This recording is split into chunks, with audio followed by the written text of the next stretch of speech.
Hello everyone, welcome back. Today we're going to consider if new shooters should first learn to shoot iron sights and then later on get into optics, or if they should go straight into optics. And one of my viewers brought this subject up for discussion in the comments section, which I thought was an excellent topic. I had kind of mentioned it before in various videos, but I wanted to kind of make this a headline item. So here's the thing, especially in this political environment, right, where you got Democrats and some Republicans trying to restrict gun rights, my priority, and I think the priority of you guys out there, should be to bring in as many new shooters into the gun community, okay? Because ultimately, the best way to preserve our gun rights is to make it in the interest of as many people as possible to want to protect and preserve the Second Amendment. Okay? And that's the reason why I became an instructor some 12 years ago. The backstory to that is I grew up in New York City. For the first time, I guess 30 years of my life, the Second Amendment really didn't mean anything to me because I was at a place where I couldn't own any guns, and that was done intentionally, right? Because I guess they figured, hey, if these people don't own guns, we don't allow them to own guns, they'll never know what they're missing, okay? So that's the part of the strategy of the anti-gunners. Don't let people have guns, don't give them access to guns, and then they won't care about having their Second Amendment rights denied. So as a person that grew up in New York City, at some point in my early 30s, a friend of mine invited me down to Texas. He had some property like this. I spent a week with him. We did a lot of shooting, and I'm like, wow, this is like the most awesome thing in the world. And then within 2 years, I was pretty much doing the same thing. I was buying property and having fun shooting.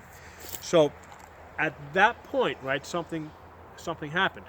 I went from being a person that really didn't care so much about the Second Amendment, right, just because I had no interest in it, no vested interest in it.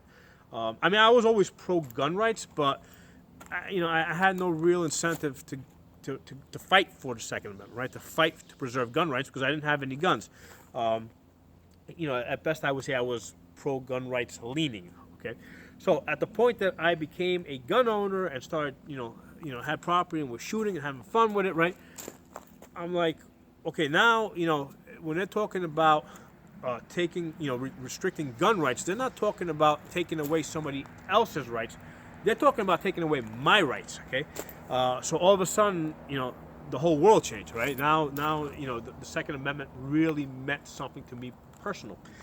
So at that point, I realized that, hey, the best way to preserve the Second Amendment is to bring as many new shooters into the gun community as possible, right?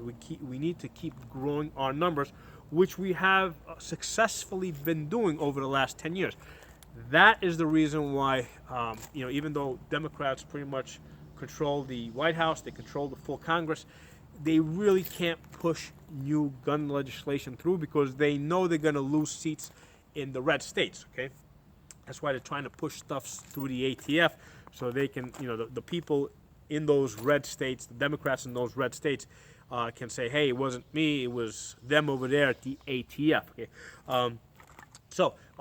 This is a winning strategy, bringing in new shooters, taking people that are not gun owners and turning them into gun owners.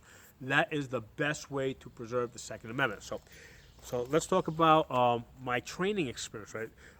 About 12 years ago, when I decided, hey, this is the way forward. This is the way, the way we're going to expand gun rights, get bring in new people, train them. I said, okay, I want to become a gun instructor now, right? So I went and I got all my certifications. I don't know, it took me about 2 years. I was training people with iron sights because 12 years ago, that was the main thing, right? The optics did exist, but it wasn't as common. So the first 6 years, I'm training people on iron sights. And typical situation, I would get called to a range to train a couple.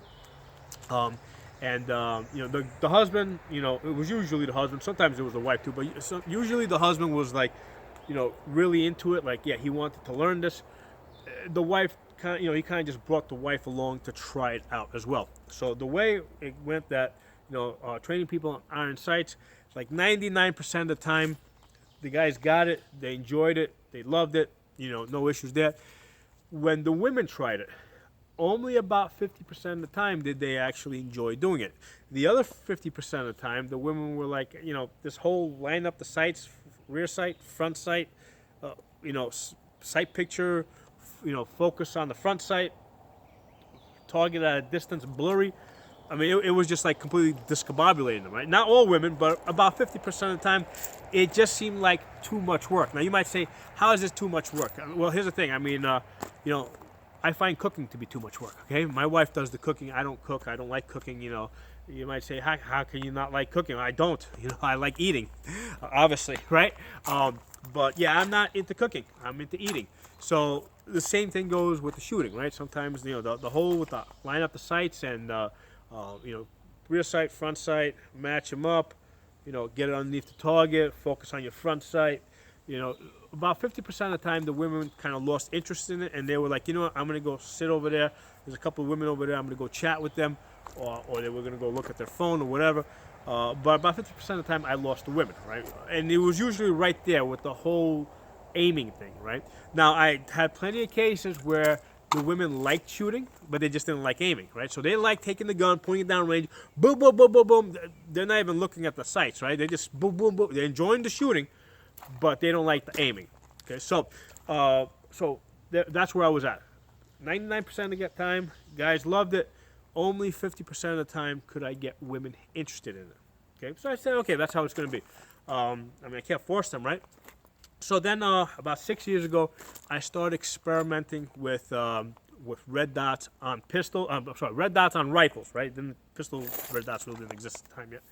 I started experimenting with red dots on rifles, and I went to Amazon. I bought one of those cheap $20 ones, right? Threw it on a .22 rifle. I was basically just experimenting with it, and then I had some of the women try it, and they liked it. I was starting to see like, whoa, whereas before, like, I was losing like 50% of the women, now it was getting closer to like 80-90% of the time the women were liking it. They liked shooting the red dots. So within a month, I'm like, okay, because obviously that $20 red dot wasn't holding zero very well, right? So within a month, I upgraded. I got the Bushnell, right? It was how much was it? It was like, I think $50. It was $50 Bushnell. I got that. I probably worked with that for about a year. My problem with the Bushnell was that on a sunny day, it just was not bright enough. Other problem I had with that was that if you forgot to turn it off, the battery would basically eat up the battery, and you had to, and even if you were remembering to turn it off, it wasn't very efficient, right? It had a very high power consumption level, so I was going through batteries pretty quickly. It wasn't bright enough. So I said, I looked around a little bit. Somebody said, hey, try this Adaball. It's only about $100, $110, something like that. It's like, great, let me try that. It was bright enough. It worked well. I used that for about a year. Only problem with that was that, after a couple of thousand rounds, it started breaking, right? The dial started, it wasn't on all the settings because it had one of those spin dials, but usually on some setting, let's say it was setting 5 or setting 7 or whatever, but at some setting, the connector would start losing connection and it would kind of flicker off. So I'm like, okay, this is working, but I need something a little bit more reliable. Now, you might say, well, why aren't you going straight to, Holosun or something like that? Remember, I'm not convinced at this point that this is worth the investment, right? I mean, I'm kind of, because I had learned on iron sights. That's how I had trained. Even a lot of the, because in the early days I had worked a bit with a lot of the combat veterans that were coming back from Iraq, Afghanistan. I mean, they were all mostly into iron sights. Yes, some of them had shot red dots too. Some of them had, what was it? The ACOGs. But a lot of them, because from the early years, they had only used iron sights. So a lot of the guys were just into iron sights, and that was fine. So I just got into that. So I wasn't convinced that this was the way forward yet. So that's why I didn't really want to put a whole lot of money into it. So little by little, so basically I'm at the point now I got these Adaballs, they're good, but they're breaking. Looked around a little bit more, fell into Howson. First one, dot only. Then the second one I got had that big 65 MOA circle. That was a game changer, right? When I put women on an optic that had the big 65 MOA circle with the dot, now they could come up, find that big circle, put it on a target. They loved it. It was like now I'm starting to get closer to like 98%, 99% of the women that I'm training are loving to shoot rifles. And it doesn't matter if I'm giving them 22s or AR-15s, they're loving it. In the past, I would basically kind of keep them on the 22s because the whole aiming thing was hard enough. I didn't want to give them recoil on top of that. Now I'm putting them straight on AR-15s, straight on AK-47s, right, with red dots on them, and they're hitting the targets. And I'm like, okay, this is the way, and this is the way forward. Women really like shooting this, right? And that's how I became a 100% believer in optics first, and down the road, yeah, we'll teach you iron sights as well, because the purpose of what I'm doing is to bring in new shooters, bring in people that previously didn't know anything about shooting, didn't know that they would like shooting, and turn them into shooters and bring them into our community.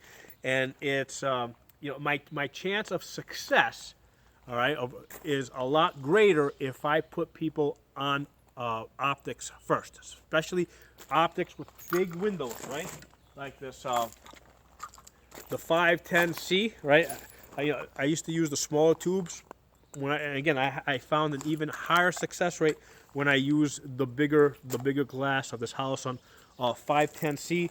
Also a great success rate when I use the AR pistols, right? Slightly shorter barrel, so it's a little bit less front heavy. And right now I'm like at a 99 or so % success rate with women. There's very few women that I'll put on a rifle like this, whether it shoots 223 or 9mm, that aren't going to enjoy shooting it. Okay, very few. So I've had a really high success rate with this, and also in the last year I started training people with the optics on the pistols. Also a big game changer, because what had happened was, once I started using the optics on the rifles, I basically steered people mostly to the rifles, and only if I saw that they were really enjoying this and really getting into it would I basically say, okay, let's try some pistols now with some iron sights. But once I started making these Polymer 80s, because I decided that these Howson 507s and the slides that were RMR cut, this really, I guess it became a thing like 2 years ago, but it wasn't until last year where it really started catching on, and I could easily buy slides that would take these optics. I started building these Polymer 80s, and that was really convenient, because I could build this gun from the ground up, towards my end goal, right, which was to build a gun with an optic that would be fun and easy for women to shoot. And women love shooting this gun. And now that I made them a pink one, right? Oh my God, they see this gun and they're like, we want to shoot this all day. So, going back to the original question, is it better to learn iron sights or shoot optics first? If the goal is to try and grow the community, the pro gun community, as fast as possible, which is my goal, definitely go optics.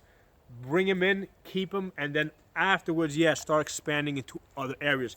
If you go with iron sights first, because that's, the right way to do it, what's going to happen is, in many cases, you're never going to get to the point where you can ever train them on optics, because you're going to lose people. They're going to drop off, especially women. They're going to just fall off. They're not going to develop that love. You put them on optics, especially these Howson with the big circles on them. They get right into it. I find I have a very high success rate. So that's my thoughts. Again, and this is kind of like goal oriented. What's the goal here? Is it to teach people to shoot like World War I and World War II guns, or is it to bring in as many people as fast as possible immediately? Because we need them now. We need those people on our side now, not 2 years from now, not 5 years from now, not 10 years. We need them now. So given that my goal is to bring as many people onto our side as quickly as possible, optics first. Bring them in, get them to love the guns, and then down the road you start expanding into other areas. So that's my 2 cents on that. I hope you guys enjoyed this video. If you got any comments of your own, please put them in the comment section. I love hearing from you guys. If you're not a member of the channel, subscribe. Talk to you guys soon.